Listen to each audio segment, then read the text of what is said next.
ఉన్నప్పటికెళ్ళి నా వెంబడున్న నా ప్రాణ సమానమైన నా ప్రాణం కంటే ఎక్కువైన మీకు చేతులెత్తి నమస్కరిస్తూ ఈరోజు గౌరవ ముఖ్యమంత్రి గారు పగ్గాలు చేపట్టి ఈ ప్రభుత్వం ఏర్పడి ప్రజాభవనం 30 మాసాలు దాటిపోయింది మొన్నటికి. ఈరోజు మీరు చూస్తున్నారు, ప్రతిరోజు ఒక్కరోజు కూడా విశ్రాంతి తీసుకోకుండా టీవీల్లో పేపర్లో మీరు చూస్తూనే ఉన్నారు. ప్రతి ఒక్క కార్యక్రమాలు రెండవ రోజే సోనియా గాంధీ పుట్టినరోజే మహాలక్ష్మి పథకం ద్వారా ఈరోజు ఆర్టీసీ బస్సులలో ఉచితంగా అక్క చెల్లెళ్ళు ఎక్కడికి వెళ్ళాలన్నా బస్సులు కిరాయి లేకుండా దాదాపు 10,000 కోట్ల చిల్లర దాటిపోయింది. అలా ఖర్చు పెట్టి అక్క చెల్లెళ్ళకు ఉచిత బస్సుతో మొదలు పెట్టుకొని ఇందిరమ్మ ఇల్లు మనం ఎప్పుడో చూసినాం. అప్పుడు ఇందిరాగాంధీ, ఆ తర్వాత రాజశేఖర రెడ్డి గారి తర్వాత ఇవాళ రేవంత్ రెడ్డి గారి నాయకత్వంలో ఒక్కొక్క ఊర్లో పోతుంటే 5 లక్షలతోని ఇల్లు. భారతదేశంలో ఏ రాష్ట్రంలో కూడా పేదవానికి ఇల్లు కడితే 5 లక్షలు ఇయ్యరు, కానీ మన రాష్ట్రంలో 5 లక్షలు. ఇంకా ఆయన ఒక 50,000 లక్ష రూపాయలు వేసుకొని బ్రహ్మాండంగా ఊరుకో 40-50 ఇల్లు కట్టుకున్నాం. ఇకపోతే ముఖ్యమైనది పేదవానికి 2 పూటల కడుపు నిండా అన్నం తినాలి. తినాలంటే ఏం కావాలి? రేషన్ కార్డు కావాలి. 10 ఏళ్ళలో రేషన్ కార్డు ఇచ్చిండా కేసీఆర్? ఇచ్చిండా? రేషన్ కార్డు ఇవ్వలే. ఉన్న రేషన్ కార్డు మీద ఎలాంటి బియ్యం ఇచ్చిండు? పశువులకు దానా పెట్టేదో, లేకపోతే రైస్ మిల్లర్లకు అమ్ముకుంటా పాలిష్ చేసి అమ్ముకుంటా అనుకో, మళ్ళీ సపోజ్ చేసి ఉపవాసం ఉండి ఒక పూట తినక ఉండేది. కానీ ఈరోజు మన జిల్లాకే చెందిన నాయకుడు ఉత్తమ్ కుమార్ రెడ్డి సివిల్ సప్లై శాఖ మంత్రిగా ఇవాళ రేషన్ కార్డు ఇవ్వడమే కాదు, 50 రూపాయల కిలో బియ్యం ఇవాళ నేను మన గౌరవ ముఖ్యమంత్రి రేవంత్ రెడ్డి గారు, ఉత్తమ్ కుమార్ రెడ్డి గారు, డిప్యూటీ సీఎం గారు, వేదిక మీద పెద్దోళ్ళు కోటీశ్వరులు తినే బియ్యంతోనే పేదవాళ్ళు కూడా అన్నం తింటున్నారా లేదా? మీరు తినే అన్నమే మేము తింటున్నారు. మేము ఒకటే అనుకున్నాం, ప్రజాపాలన ఇందిరమ్మ రాజ్యం అంటే పేదలను చూసుకోవాలని. బహుశా ఆ కార్యక్రమం ఏ రాష్ట్రంలో లేదు.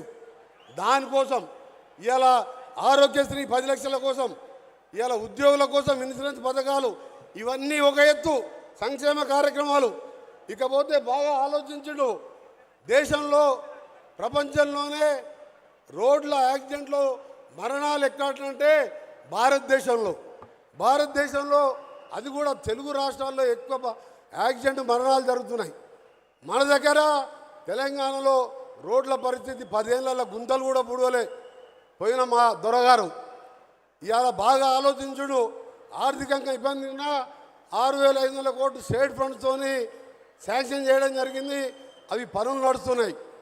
ఇకపోతే ఇంకా అన్ని రోడ్లు కూడా మండల కేంద్రాలకు వెళ్ళి జిల్లా కేంద్రాలకు డబుల్ రోడ్ వేస్తే అక్కడ ఈ రోడ్ అంటే బస్సో కారో స్కూటరో పోతానికి కాదు, అక్కడ కొన్ని పరిశ్రమలు వస్తే స్థానికంగా ఉన్న చదువుకున్న పిల్లలకు అక్కడే ఉద్యోగాలు ఉంటే తల్లిదండ్రులు చూసుకుంటాడు, వ్యవసాయం చూసుకుంటాడు. రోడ్లున్న దగ్గర భూముల ధర తక్కువ ఉంటుంది కాబట్టి ప్రతి మండల కేంద్రం వరకు డబుల్ రోడ్ వేసే కార్యక్రమం ఏ రాష్ట్రంలో కూడా లేదు. పక్క రాష్ట్రంలో ఆంధ్రప్రదేశ్ అంత పెద్ద రాష్ట్రంలో ఇలా R&B శాఖ 3,000 కోట్లే నడుస్తున్నాయి పనులు. మన దగ్గర 6,500 కోట్లు మనం ఇచ్చినాం. ఇలా హ్యామ్ పథకం ద్వారా మరొక 13,000 కోట్లు మా డిపార్ట్మెంటు, 7,000 కోట్లు మన సీతక్క డిపార్ట్మెంట్తో, ఇంకా కేంద్రం దగ్గర ముఖ్యమంత్రి గారు నేను ఎంపీగా ఉన్న అనుభవంతో పాటు ముఖ్యమంత్రి గారు ప్రతిసారి ఢిల్లీకి వెళ్ళినప్పుడు ఇలా హైదరాబాద్ విజయవాడ 10,400 కోట్లతో టెండర్లు పిలిచే కార్యక్రమం 6 లేన్గా, అలాగే ఇక్కడి నుంచి కనగల్ నుంచి పక్క నుంచే గుర్రంబూడికి వెళ్ళి 3 కిలోమీటర్ల DPR తయారు చేసినాం. అక్కడికి వెళ్ళే గ్రీన్ఫీల్డ్ హైవే బందర్ వరకు వయా అమరావతి మీదుగా దాని పక్క నుంచే బుల్లెట్ ట్రైన్ కూడా DPR కూడా తయారు చేయడం జరిగింది. అక్కడ చూస్తే బెంగళూరుకు గ్రీన్ఫీల్డ్ హైవే దాదాపు ఈ రాష్ట్రంలో నేషనల్ హైవేస్ మన ఫండ్స్ అన్ని కలిపితే 78,000 కోట్ల రూపాయలతోని రోడ్లు వేస్తున్నాం. ఈ రోడ్లతో ఇది ఒకటే చెప్తున్నాం, ఇంటికి వెళ్తే క్షేమంగా ఇంటికి రావాలి. ఒక ఆయన ఉద్యోగం పోతాడు, ఒక ఆయన షాప్లకు పోతాడు, ఒక ఆయన ఆఫీస్ పోతుంటాడు. క్షేమంగా రావాలని ఇవాళ ఈ రోడ్ల కార్యక్రమం పెట్టుకున్నాం. ఆల్రెడీ పనులు కూడా మొదలైనవి. ఒక ఉన్న టీఆర్ఎస్ పార్టీలో ఇద్దరు బావమరుదులు, వాళ్ళకి ఏం పని లేదు, ఏదో దిక్కు పేపర్లో రావాలి. టెండర్లు పిలిచినాం, టెండర్లు పిలిచి అది టెండరే ఓపెన్ చేయలే. ఓపెన్ చేయకముందే ఆ పని నాయకుడు ఏమంటాడంటే ఇందులో స్కామ్ జరిగిందంటాడు. ఏది చేద్దామన్నా కాళ్ళల్లో కట్టబెట్టే విధంగా ఇంత మంచి కార్యక్రమం. ఒక్కటే చెప్తున్నా మిస్టర్, ఇన్నిసార్లు నువ్వు మాట్లాడినావు కదా, నేను ఎప్పుడు ఖండించలే, ఇవాళ చెప్తున్నా. టెండర్ లోపలైనాయి, పబ్లిక్ డొమైన్లో ఉన్నాయి, రేపటికెళ్ళి పనులు నడుస్తున్నాయి. పోయి రేట్లు చూసుకో. నీ మామ అధికారం ఉన్నప్పుడు నువ్వు మీ మంచి R&B మినిస్టర్గా ఉన్నప్పుడు అప్పటి రేట్లు ఏమున్నాయి, ఇప్పటి రేట్లు ఏమున్నాయి. ఇప్పుడు 15 ఏళ్ళ కాంట్రాక్ట్ మెయింటెనెన్స్ కూడా ఆ కాంట్రాక్ట్ చేయాలి. పచ్చకామర్లోనికి లోకమన్న పచ్చవన్న కనబడ్డాడు.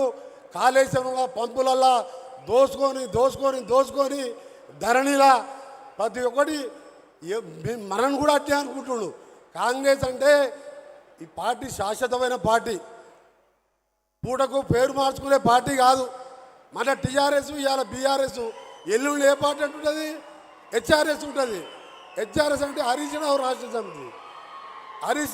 సమితి ఉంటుంది. మీకు పార్టీ పేరే, పూటకో పార్టీ మారుతారు. మీకు పార్టీ పేర్లు మార్చుకునే మీరు మమ్మల్ని విమర్శిస్తారా? బిడ్డ, మీరు అనుకుంటున్నారు ఇవాళ మీరు సొరంగం గురించి ఏం మాట్లాడిండు, కేసీఆర్ గారు ఏం మాట్లాడిండు. 14 ఎలక్షన్ల బస్సు యాత్రలో మా బాలునాయక్ గారు ఉన్నారు. 33 కిలోమీటర్లు అయింది, కుర్చీ చేసుకొని ఇక్కడనే కూర్చుంటా, సొరంగంలో నీళ్ళు తెప్పిస్తా, అప్పటి వరకు ఇడికెళ్ళి జరగా అన్నాడు. కూర్చేటికైందో ఒక్కసారి సొరంగం దగ్గరకు వచ్చి చూడడం లేదు. కానీ మన గౌరవ ముఖ్యమంత్రి, గౌరవ పెద్దలు, మా సోదరుడు ఇరిగేషన్ శాఖ మంత్రి, మన జిల్లా వాస్తవుడు నన్ను పిలిచి, నువ్వు ఆ రోజు పట్టుబట్టి పులిచింతలకు 3వ పంటకు నీళ్ళు ఇస్తుంటే నువ్వు అడ్డం పోయినావు. ఈరోజు రాజశేఖర రెడ్డితో కొట్లాడుకొని తెచ్చుకున్నావు, నువ్వు అమెరికా పోయి ఆ బేరింగ్ తీసుకురా అని నాకు ఎంటబడి పంపించి ఆ బేరింగ్ తీసుకొచ్చినాం, ఫిట్ చేసినాం, స్టార్ట్ చేసినాక ఎవరు కన్ను పడో దుర్మార్గుల కన్ను, అది దురదృష్టవశాత్తు కూలిపోయి 8 మంది ప్రాణాలు పోవడం చాలా బాధాకరం. దానికి నజరు పడ్డది. ఆ నజరు మామూలు నజరు కాదు, ఈ దొంగల నజరు పడ్డది.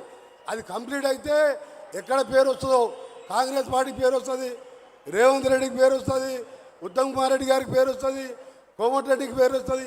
అన్నిటికంటే ఎక్కువ నల్గొండ జిల్లా ప్రజలకు ఫ్లోరైడ్ పోతే వాళ్ళ కడుపు మంచిగా ఉండదు. 10 ఏళ్ళల్లో 6,000 కోట్లు ఖర్చు పెట్టావు. మిషన్ భగీరథ ఏ ఊళ్ళో మిషన్ భగీరథ